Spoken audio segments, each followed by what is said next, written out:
আসসালামু আলাইকুম। ঝটপট একটি নাস্তা রেসিপি শেয়ার করব। আশা করছি ভালো লাগবে। ভালো লেগে থাকলে অবশ্যই বাসায় ট্রাই করবেন।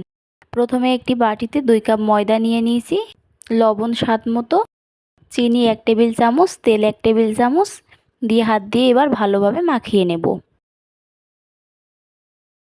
হাত দিয়ে ভালো করে মাখিয়ে নিতে হবে।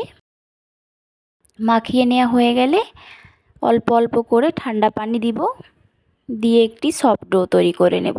আপনারা চাইলে ময়দার পরিবর্তে আটা দিয়েও এই রেসিপিটি বানাতে পারেন। অনেক মজার এই রেসিপিটি, খেতে অনেক ভালো লাগে। আশা করছি ভালো লাগবে। অল্প অল্প করে পানি দিয়ে সফট ডো তৈরি করে নিচ্ছি, দেখতেই পাচ্ছেন।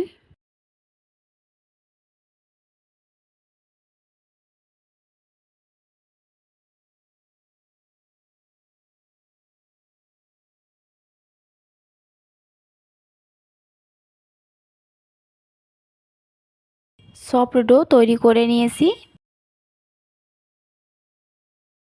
20 মিনিট রেস্টে রাখবো।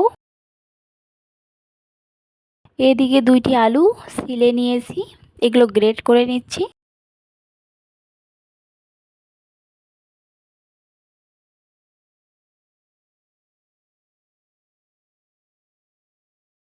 আলুগুলো গ্রেট করে নেওয়া হয়ে গেছে।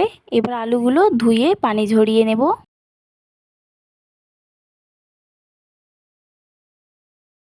পানি ঝরিয়ে নিয়েছি। 1 কাপ পেঁয়াজ কুচি দিয়ে দিয়েছি, ধনেপাতা কুচি, চিলি ফ্লেক্স 1 চা চামচ, মিক্সড মশলা, চাট মশলা, লবণ দিয়ে এবার ভালোভাবে হাত দিয়ে মাখিয়ে নেব।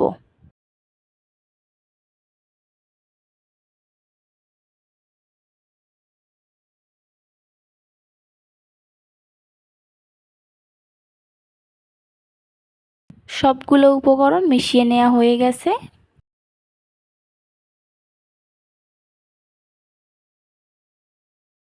এবার রেস্টে রাখা ডোগুলো আবারও হাত দিয়ে ভালোভাবে মথিয়ে নেব। মথিয়ে নেওয়া হয়ে গেলে যে কয়েকটি স্ন্যাক্স তৈরি করব সে কয়েকটি সেভাবে ভাগ করে নেব।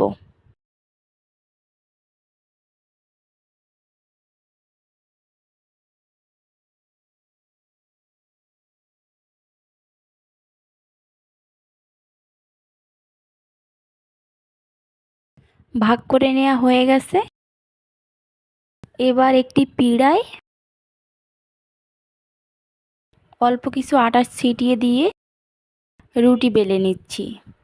পাতলা করে একটি রুটি বেলে নেব।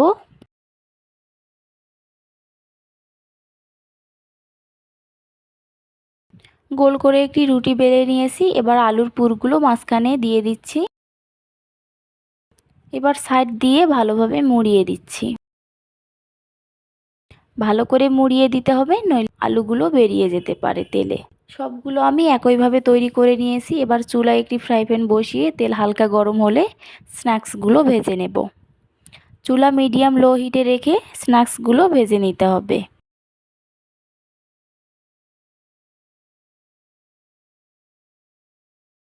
তাহলে খেতে ভালো লাগবে।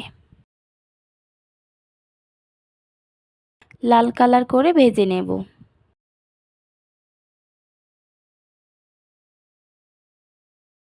আমার রেসিপিটি ভালো লেগে থাকলে লাইক, কমেন্ট, শেয়ার এবং সাবস্ক্রাইব করার অনুরোধ রইল। আশা করছি ভালো লাগবে। ভালো লেগে থাকলে বাসায় ট্রাই করে আমাকে কমেন্ট করে জানাতে ভুলবেন না কেমন হয়েছে। হয়ে গেছে আমার নাস্তার রেসিপি, চুলা থেকে নামিয়ে নিচ্ছি।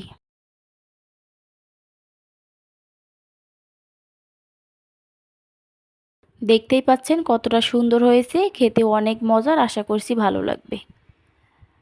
আজকের মতো এখানেই বিদায় নিচ্ছি। সবাই ভালো থাকবেন। আল্লাহ হাফেজ।